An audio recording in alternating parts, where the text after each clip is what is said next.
We are in the series Effective Team Meetings, and today we're going to talk about watch the dynamics. I think each one of us has been in a meeting where for some reason there was tension.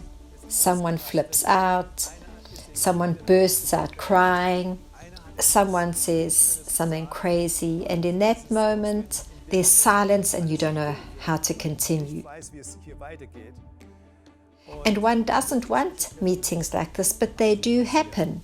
And in this time, I want to just say, what do we do when things go wrong?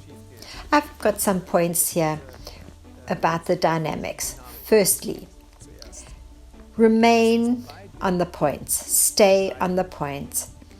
That's the most general challenge that the one that's leading a meeting will have to begin with. Someone starts talking and then they start jumping from this topic to that topic, and without breaking this or stopping this, you have a meeting that has had this whole tour through different topics, and the topics that were planned just don't come up. Stay at the topic. What you need to do is just say, hey, let's just stay at this point we're discussing so that everyone knows, all right, this is what we're talking about. Secondly, what I've noticed that every now and then something happens, a point is mentioned, and then two people start discussing it, maybe not very easily, maybe there's a bit of tension, but I realize it's only between these two people. And so I say, you know what, this topic isn't actually for the whole team, but you two should actually make an appointment and discuss this between the two of you. That will save us a lot of time here. And every now and then we have a larger topic where we see this topic we are not going to be able to complete, and then the team leader needs to say, okay, we're going to end here and we're going to continue this. We'll have this on our agenda for our monthly meeting, or we'll plan another meeting or have a work group that will only focus on this. And every now and then in our church we have this during the year where we say we don't have a specific working group for this, but it will fit in a special meeting, and that can come a bit later. Another point is we need to have a look and make sure that the people that always are the ones that jump in first they have brakes put on them. They're the people that always have their opinion mentioned first. It's not always so easy because these people are passionate about their topics. They want to give their opinions.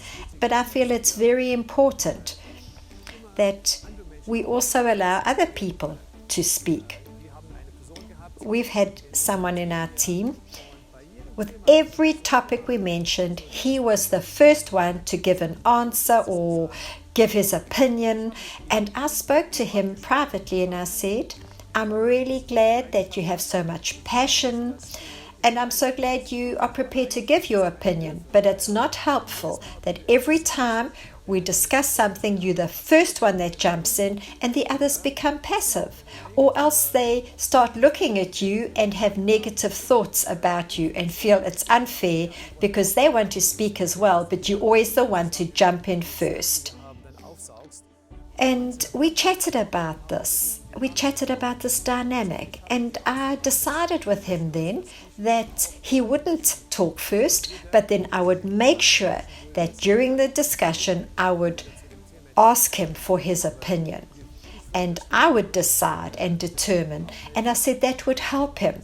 And this dynamic was changed from a negative to a positive one, and it really helped him, and it helped our meetings. It's also important that we whistle the fouls. What do I mean by that? That means every now and then something is said in a team meeting and one needs to say straight away, that was unfair, that was too emotional, or what you said actually isn't accurate. It's important then, as a leader, you basically blow up that foul. You say that's unfair when you say that about the other person who's also sitting in the team, because it wasn't like that. And make sure that the person that's emotional is not exaggerating something. They're allowed to give their opinion, but not in an exaggerated way. It's unfair when a discussion gets heated in this way. Maybe they even lose touch with reality, but that's where you as the team leader needs to make sure, because the people in the team aren't even sure sometimes what's happening here. So you need to make sure that this negative dynamic doesn't remain in their thinking, but you bring correction. I think it's also important that one has positive body language, because all the team members have a feeling, are aware of this. I see it as a problem that everyone has a mobile phone and a laptop, and there are times that as the discussion carries on, and it may be a complicated topic or a boring one for some, they start looking and reading on their phones and they start disconnecting because they're bored. They're bored about the topic. You need to ask yourself, am I leading this well? Should we continue with this topic, or should we bring it to an end and have a solution in some other way? But I think one does need rules about mobile phones, that we can discuss things with each other and we are respectful with each other. It's important. It's something that I appreciate in my team, in my core team at the moment. We've had some difficult topics in the last 2 years, especially during the Corona time, where we've had different opinions. We have different ways of looking at the problems. We come from different cultural backgrounds, different nations. We live in different regions in our province. Yeah, and so sometimes our opinions were the opposite of each other, very different. But what I can say is, when I look back, we always dealt with this respectfully. We respected each other. The tone in our meetings, in my opinion, was fine. We're allowed to have heated discussions, but we need to have that rule. And that rule is, one is allowed to speak and the others need to let them speak. For me, it's important that we listen, that we watch our tone. Everyone is allowed to bring their ideas to the table, and that as a team leader, I've got to watch how I respond, that I don't belittle anyone, that there's no mocking. And obviously there are sometimes ideas where I first of all think, oh, this is really a dumb idea, it's not a good idea, but it's important that at that point I do not make the dynamic of that meeting into a negative one, but that the person knows they heard, and I deal with this respectfully in a worthy way, and that our whole team has that respect for each other.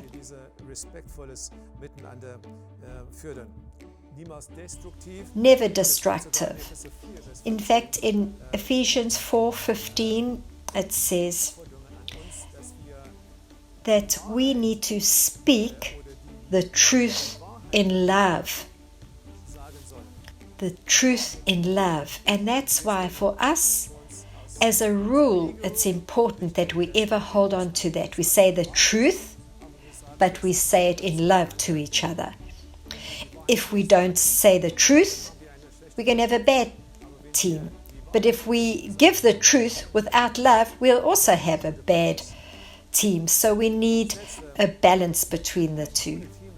A good team leader uses every situation that arises in the team meeting as a time we would say a training moment, a real-time training moment. Sometimes something is said in the team and you think, oh, it's the wrong perspective there, or it's an immature perspective, and you grab hold of that, and as I describe it or discuss it, and I talk about this, and it goes beyond just a discussion of the topic, but I use that and I bring the context in, and I can train. And if you're a Christian and you follow Jesus, you will know that he did this real-time training as things arose. And I think this is a good thing to do as a team leader. So 3 questions for you today. Which negative dynamics do you have in your meetings? I think it's important to look at this under a microscope, as it were.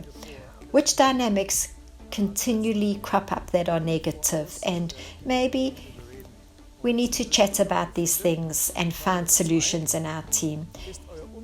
The second question, is your handling of these dynamics good? And thirdly, which rules should you set for your meetings? If you as a team think about how we can do this better, how we can deal with negative dynamics, and then set some goals and rules, you will definitely have a more effective team meeting.